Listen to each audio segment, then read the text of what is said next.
Mifa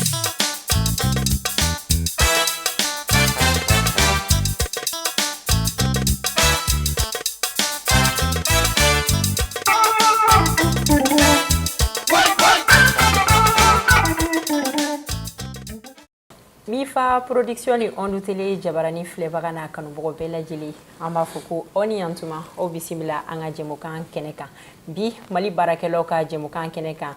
anga invité mogomi o journaliste di ale journaliste M7 o jabarani sanfé ani radio emergency fanaka amna nyefoli kan journaliste ka baraye femi ni be fenga ke journaliste kan ateme sira munu fe ani gele munu be u ka baro takabulu yala amna nyefoli kan o kan e balmake Alliantuma. Où est Farid? Bon, à Bébé fort. Ou bien il est correct pour Bébé fort. On m'a fondé comme jamais ou bien. Bah c'était amso lamne parce que muso be ambawi. Ka kana? Tarose. Bima bidi. Ba sweti. Ba. Iredo. Oui, pas c'était. Ah, quand ko sebe. Akadani ki i présenter à la mebako bela jili. I togo ani jamu ikanya folike oka. D'accord. Le togo Isaac Koulibaly. Les journalistes y a M7 TV Radio Émergence les journalistes ou responsable des informations. Au famera journaliste est mon barasuguru ami fait kanya foli kanyoka bon journaliste ya baramindo ne be folo ka fongo kanu barado barami ni ya kanu kado ala o barabe nyai bolo parce que itini sinsin warikan. Lorsque tu exerces le métier de ta passion, tu passeras ta vie sans travailler. Nasro bara yakan ibake abeba fu ibe iteka barake ni be ka ke ite barala ibe ki nindi modeke. Donc journaliste ya be kanu folodi. Kuna funi nyini do ka kuna funi fara nyonka ka tente ka kunguni anyanya mbonyona ka soroka walangata.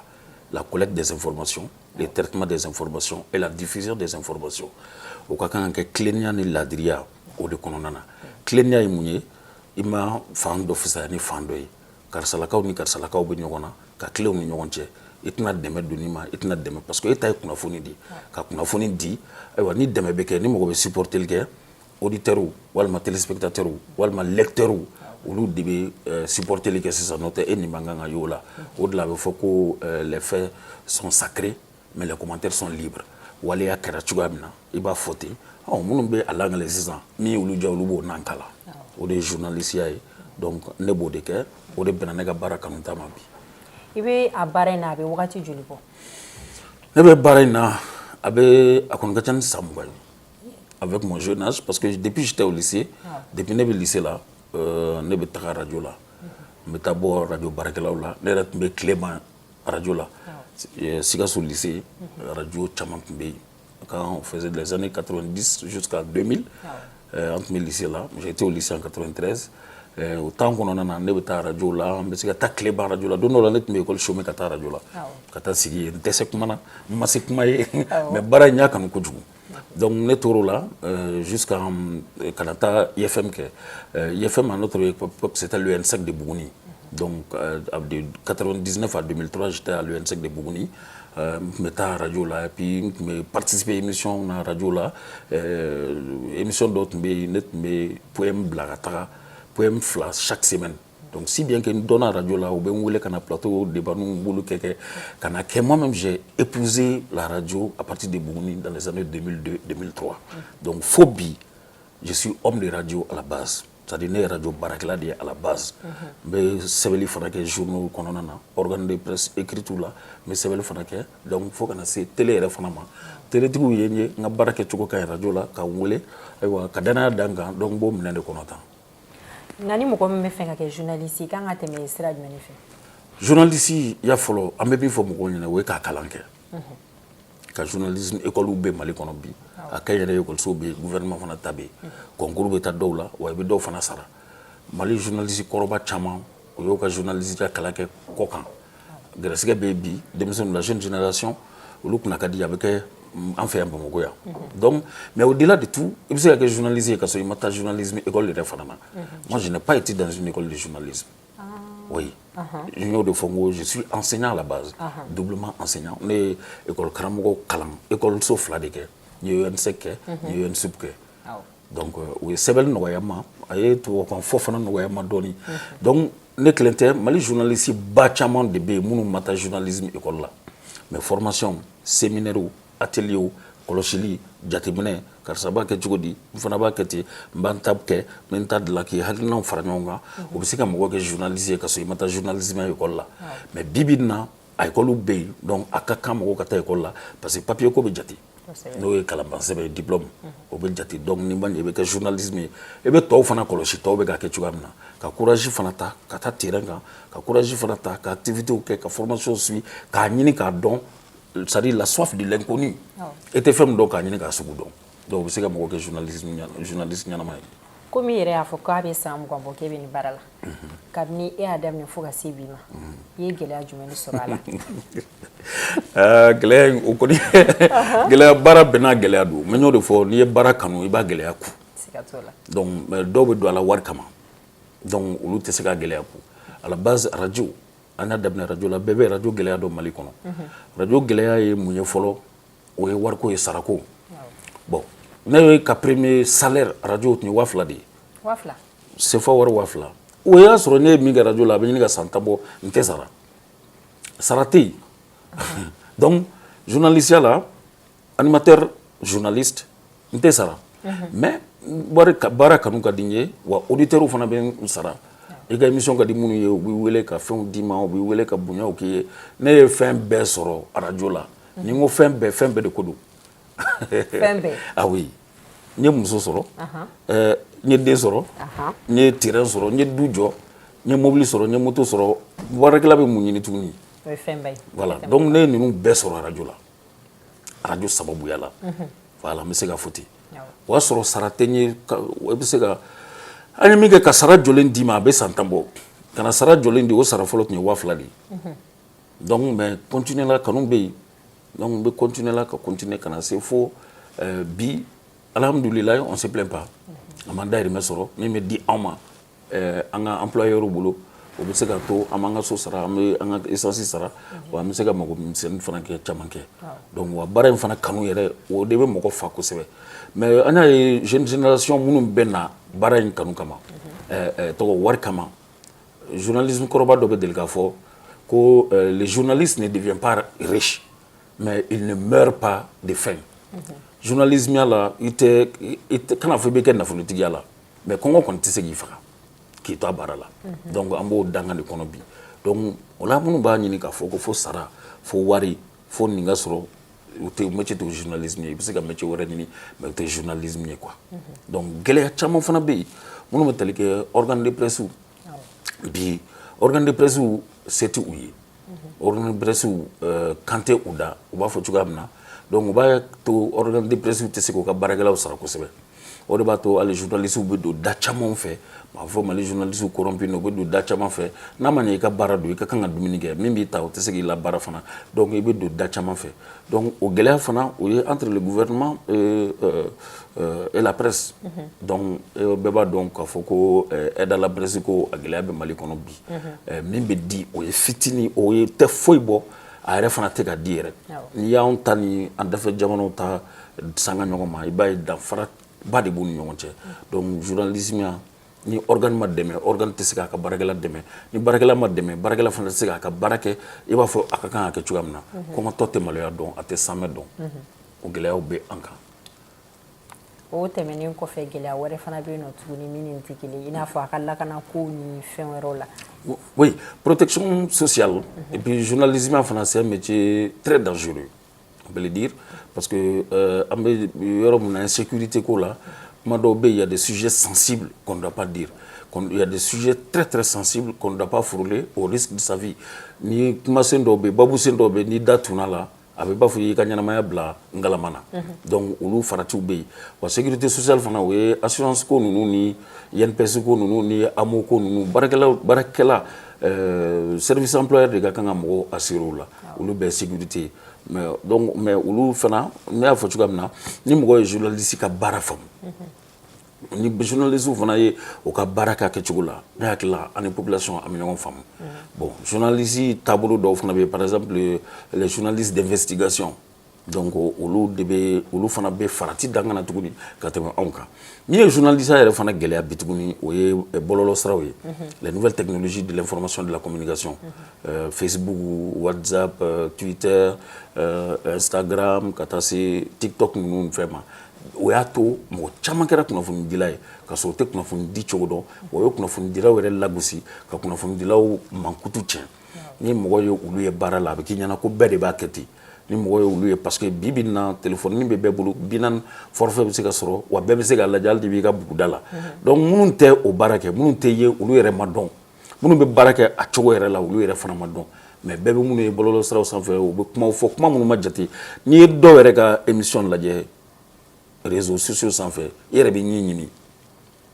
mais n'u ɲininkala o fana b'a fɔ k'u tɛ journaliste ye u b'a fɔ k'olu ye activiste ye walima u b'a fɔ k'u ye vidéoman ye donc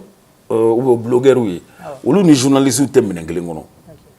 n'i ye sariya taabolo lajɛ mais mɔgɔw de bɛ an bɛɛ bila minɛn kelen kɔnɔ ka sɔrɔ an tɛ minɛn kelen kɔnɔ. O faamuyara nka komi yɛrɛ ye assurance ko fɔ k'o tɛ aw caman ye est ce que aw farala ɲɔgɔn kan ka se ka cogoya ɲini o gɛlɛya in na. fara ɲɔgɔnna tɔn caman de bɛ journalistes bolo association bɛ yen fédération bɛ yen ASEP bɛ yen maison de la presse bɛ yen olu bɛɛ bɛ kɛlɛ de la pour que nin bɛɛ ka ɲɛnabɔ kɛlɛ yɛrɛ fɔlɔ o ye aide à la presse de ye ko ka épingler budget d'état la c'est à dire k'a kɛ diyagoya ye ni état y'a ka san nafolo kasabi bɔ fɛn ta ka bɔ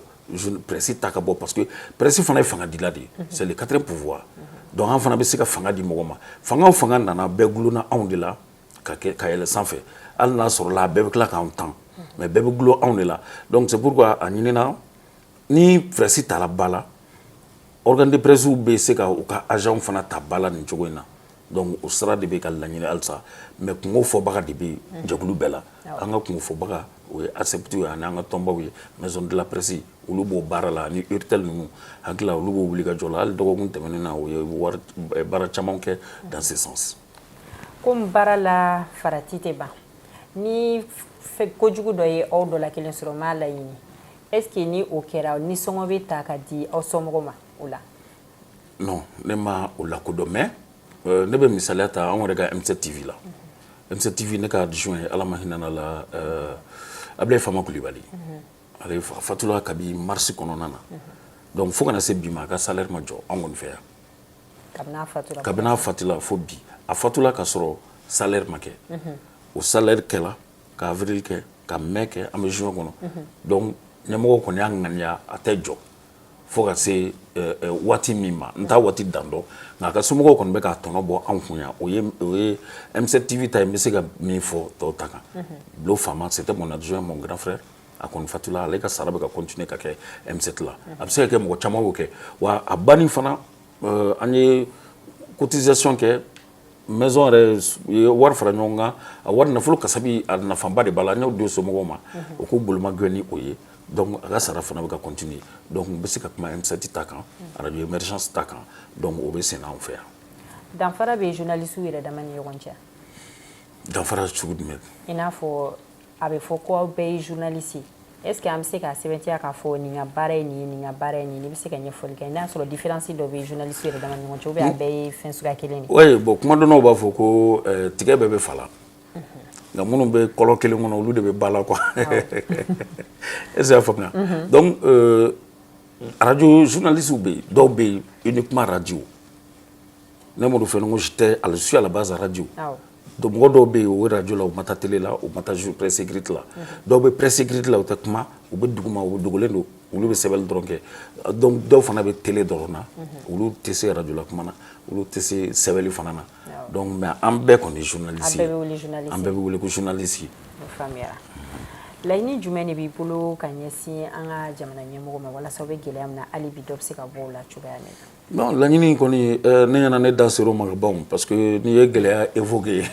n'i ye gɛlɛyaw fɔ donc o b'a yira k'a fɔ ko i bɛ welewelemadakan dilan welewelemadakan ye parce que n'i ko i bɛ welewelemadakan yɛrɛ da i bɛ dɔ fɔ ɲa ye ka dɔ fɔ ɲa cɛlakaw ye a welewelemadakan fɔlɔ o bɛ fɔ journalistes ɲɛna ka dɔ fɔ chef d'organe ɲɛna ka dɔ fɔ ɲɛmɔgɔw fana ye donc chef d'organe bi a kɛra ni min ye diplôme ni sɔrɔ walima ni min ye moyen ni sɔrɔ ci o sɔrɔ dɔrɔn o bɛ taa organe dɔ dayɛlɛ ka sɔrɔ hali a fonctionnement se t'a ye min mana san kelen san fila kɛ dɔrɔn o bɛ taa organe dɔ dayɛlɛ a kɛra radio ye o a kɛra télé ye o a kɛra web tv ye o b'a dayɛlɛ a yɛrɛ ye n'i y'a dayɛlɛ i yɛrɛ ye mɔgɔw de bɛ na i fɛ k'o bɛna baara kɛ i b'olu de ta jagoya i mago bɛ jɔ mɔgɔw de la ka baara kɛ n'i m'o kɛ i kelen b'a fɔ k'i b'i ka baara kɛ a tɛ k'a kɛcogo la donc o de bɛ fiɲɛ caman don an ka baara la radio ko fana bɛ ten o de ye radio fana caya mais radio nin fɛn nin organe nin caya o tɛ kojugu ye en soi mais a kɛcogo ɲuman ni baara bɛ k'a kɔnɔ baarakɛlaw fana n y'a ye bi min mana wuli n'a dɛsɛla ka baara nin kɛ ale ye juriste ye a ye enseignant ye u b'a fɔ ne yɛrɛ ou bien ni dɔ ye dɔ ka kalan donc u bɛ taa journalisme na n'i ma baara sɔrɔ i bɛ taa journalisme na c'est pourquoi dɔ b'a fɔ ko secteur min ye baarakɛbaliya kɛlɛ kosɛbɛ k'o ye journalisme de ye éducation tɛ santé tɛ parce que n'i y'a sɛgɛsɛgɛ diplôme tigi bɛɛ bɛ presse kɔnɔ dɔw ye dɔgɔtɔrɔya kalan kɛ o bɛ journalistiya la dɔw ye l'école karamɔgɔya kalan kɛ o bɛ journalistiya la donc secteur bɛɛ bɛ journalisme de kɔnɔ donc si bien que mɔgɔ sugu bɛɛ bɛ k'a kɔnɔ wa n'i ye cakɛda fɛn fɛn ta lajɛ secteur fɛn fɛn baarakɛbolo fɛn fɛn lajɛ i b'a sɔrɔ a mɔgɔ sugu fana b'a kɔnɔ mais ne bɛ kuma journaliste ta de kan donc journalistiya fana na an kan ka baara kɛ ni tilennenya ye k'a kɛ ladiriya ye k'a kɛ ni hɔrɔnya ye k'a kɛ ni danbe ye parce que ni danbe bɔra baara la kaban i mago sala wari ɲini kama an bɛ don da dɔw fɛ k'a majigin mɔgɔw ye ka fɛn dɔw minɛ min b'an tɔgɔ tiɲɛ f'an ka dɔn k'a fɔ ko différence dɔ bɛ journalisme ani communication cɛ l'information et la communication ça fait partie des métiers de la communication métier de la communication na journalisme yɛrɛ b'a kɔnɔ mais information fana ni communication tɛ kelen ye information i b'o ɲini k'o di fufalaki mais communication o bɛ kɛ wari la de mais an ka mɔgɔw bɛ k'a bɛɛ ɲagamu bi o b'a bɛɛ kɛ wari la bi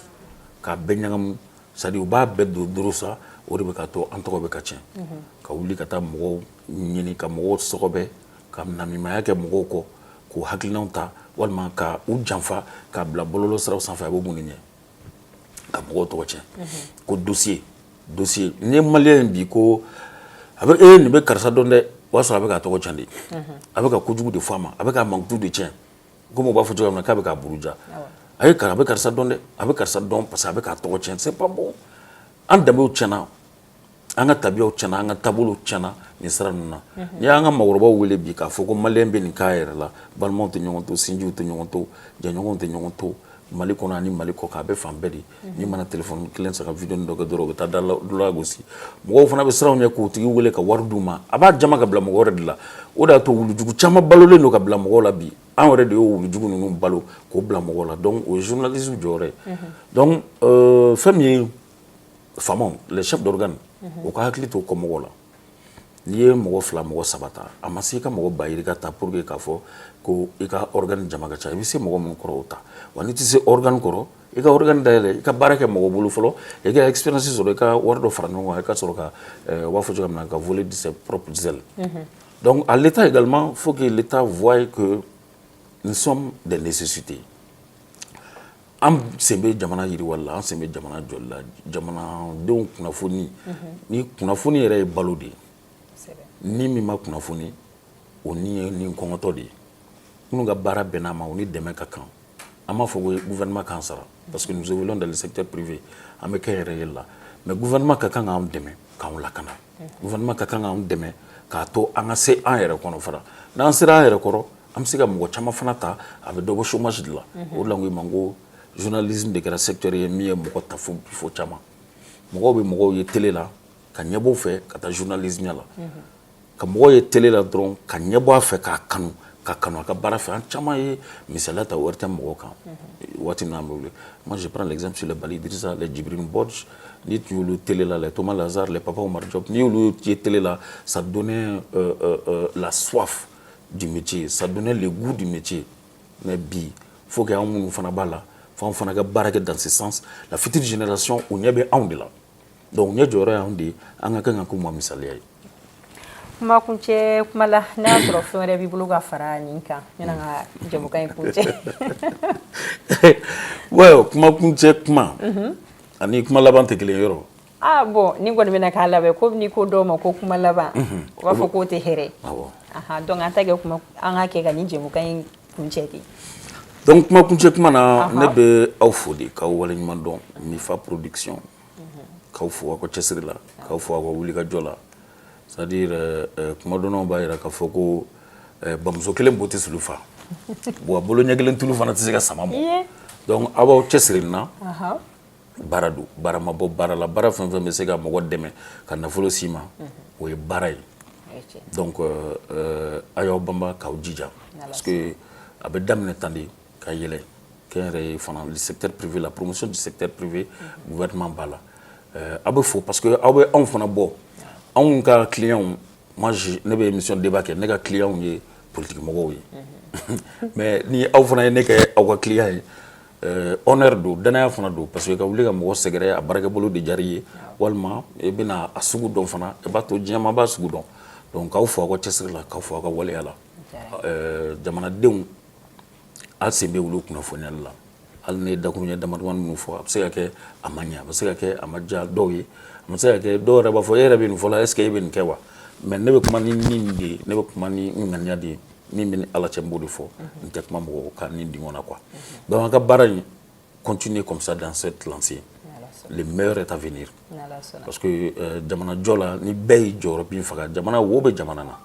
an bɛ crise min na wo de bɛ jamana na ni bɛɛ y'i tigɛ da wo kelen kelen ta la i b'a sɔrɔ wo bɛ datugu ni ji kɛra a kɔnɔ a ji tɛ bɔn donc nin y'an ka contribution ye an ka jamana bɛ gɛlɛya kɔnɔ une crise multidimensionnelle an bɛ gɛlɛya min kɔnɔ an b'an nin gɛlɛya sugu ye an yɛrɛ t'a dɔn an b'an komi an t'a dɔn an b'an jami donc ka welewelemada ka kɛ maliden ye an ka to ɲɔgɔn kɔ ka tigɛ di ɲɔgɔn ma i b'a fɔ mali tun bɛ cogoya min na ka laɲini kɛ a bɛ kɛ jamana ni bɛɛ lajɛlen bɛ misaliya ta min kan an ye gɛlɛya ye gɛlɛya bɛ ka ban de n'i y'a guwantɔ ye a bɛ taara sumaya yɔrɔ de donc ka aw fo ka waleɲuman dɔn ka courage di aw ma ka fɔ aw ɲɛna ko aw ni ce aw ka baara la maa bɛ fo yɛrɛ ci la. Ne bɛ fɛ ka ɲininkali laban min tuguni na fana o de ye n'a y'a sɔrɔ i n'a fɔ mɔgɔ minnu bɛ ni olu ma journalisiya kalan kɛ ni olu bɛ k'a kɛ ten u yɛrɛ ma n'olu dɔw bɛ k'an lamɛn sisan est ce que n'olu sera aw ma ko ka u dɛmɛ ka se k'aw former ka ɲɛ aw bɛ sɔn k'o kɛ fu la. fu ne yɛrɛ y'a exemple dɔ ye o k'a fɔ ne yɛrɛ y'a misaliya dɔ ye a bɛ fɔ a ma ko a y'an fɛ fonction a bɛ enseignement na a bɛ dɔgɔtɔrɔya la bon a bɛ enseignement kɔnɔ na dɔw bɛ yen u ma mɛn école karamɔgɔya kalan kɛ mais ils sont des meilleurs enseignants aujourd'hui. Oui, on fait fonction. Ben, ma journaliste, mais ils sont des meilleurs journalistes. Ce n'est pas parce que tu n'es pas sorti d'une école de formation de journalisme qui était à Kaye. À Fora Malikono, ni diplôme est journaliste, celui qui détient un diplôme de catégorie supérieure, de catégorie A. C'est-à-dire Malikono, ni diplôme bibolo catégorie A. Ouais, il y a journalisme, il y a un métier. Il y a un journaliste. Ni qu'on en a. Al ni ma bo journalisme école la ni catégorie A diplôme b'i bolo au minimum licence ni licence b'i bolo ka ban am b'i accueilli et bi stage la b'i bila bar kɛ cogo yɛrɛ la et tu peux devenir meilleur en la rédaction kɔnɔ bi on est à peu près 16 JRI chez nous sont des journalistes et reporters d'images mɔgɔ kelen bɛ bɔ a bɛ taa journaliste kɛ a bɛ image ta a bɛ filmer kɛ a bɛ cadrer kɛ a bɛ n'a ka voix kɛ a bɛ montage fana kɛ o 16 de b'an bolo wa musow ka ca ni cɛw ye a bɛɛ ma journalisme kɛ o ne yɛrɛ y'o misaliya ye. O faamuyara merci i yɛrɛ ni ci i ka temps na n diyara n ye kosɛbɛ. Merci beaucoup.